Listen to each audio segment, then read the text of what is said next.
Hello drivers, so today we have a 2006 Mitsubishi Outlander here with me, and today I'm going to show you how to change the oil with the right tool. Okay, so I usually use a jack.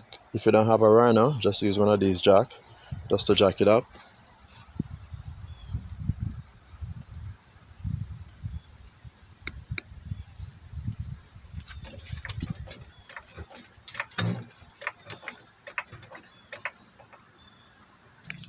So don't forget your oil pan, and for the socket you're gonna need a 5/8 for the screw for the oil pan itself. You're gonna need a 5/8 socket, or you can use a 13, I should say. Okay, so we're just gonna release this right now.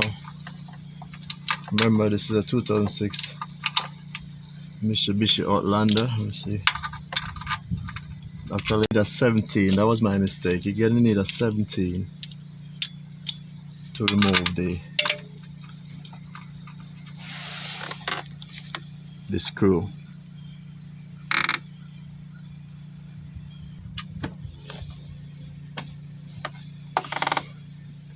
Meanwhile, releasing this, I'll just go ahead and see if I can remove the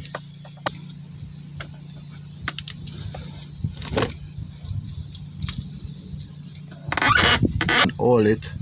Don't screw it off right away. You see, you want to make sure it drip first.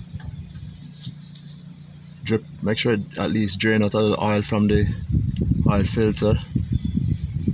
Then you try to take it off slowly, meanwhile you're holding it. Turn it over, you know, that's it. The rest can go in the oil bucket.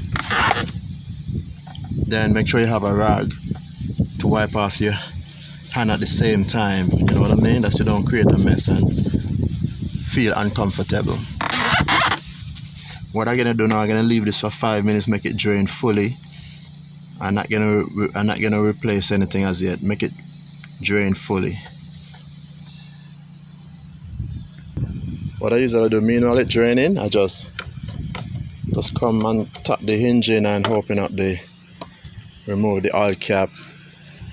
You can also take out the dipstick, or just leave it hanging just a little bit like that, you know.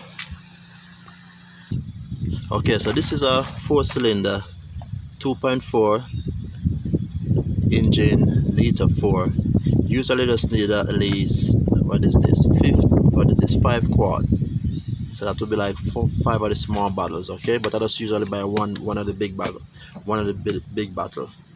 If you have these in your area, you could go to stores like Walmart and get these, okay? Then the important thing now, once the oil is draining, meanwhile you want to prepare yourself by putting a little. Always do this when you're replacing your oil filter, okay? Always do this. Why? Because when you're moving it the next 3,000 miles at least, you don't want to have a hard time. All right, okay, that's it. Tighten your oil filter, your oil filter, and then do the screw, okay? Just drop that a little bit, don't go it all the way, you know, and you want to check it back just in case it's leaking. All right, now we want to make sure you get one of these funnel to make it easier, and then we're gonna pour. I will just leave this just like that.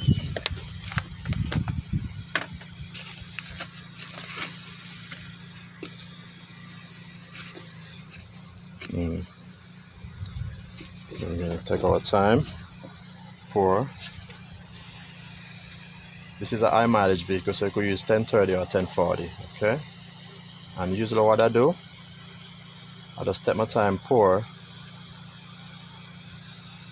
and you just don't pour regular straight, because you're gonna come right back up, and you don't want to overflow from the funnel, so you want to take your time, you know what I mean? pour. And even though this engine is a small engine, it need at least up to close to 5 quart, but I usually just leave a little bit in this just in case, at least quarter, just in case. You don't want to overfill your engine with oil and mess up anything, you know, in the engine.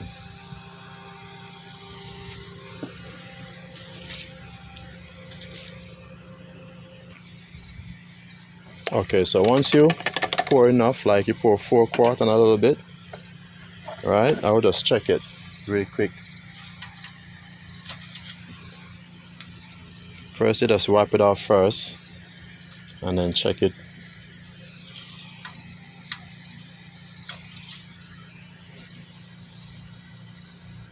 See, right now it's not bad.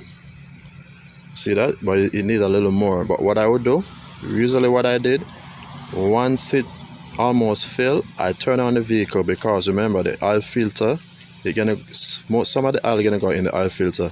So even though it's right here, once you turn it on, you're gonna drop back down a little bit. So you gotta put back a little more oil in it. Okay. So what I would do, since I don't turn it on, I just make sure it fill all the way up to here. Put a little more. Okay.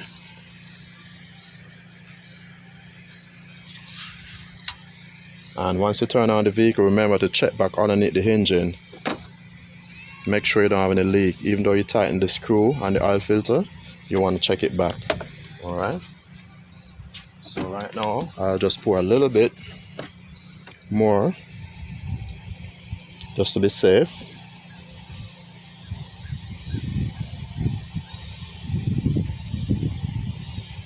Okay.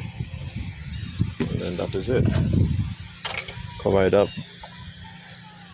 Make sure your dipstick for the oil is good. Wipe it off. Alright, then you turn it on and you should be good to go. As I say, once you turn it on, you could just turn it off back, check it, and make sure you're still the oil is level to the right amount. Okay. Okay, so that's it. So hopefully this video helped. If the video helped, just share the video and you can support the channel. Okay, thanks for watching.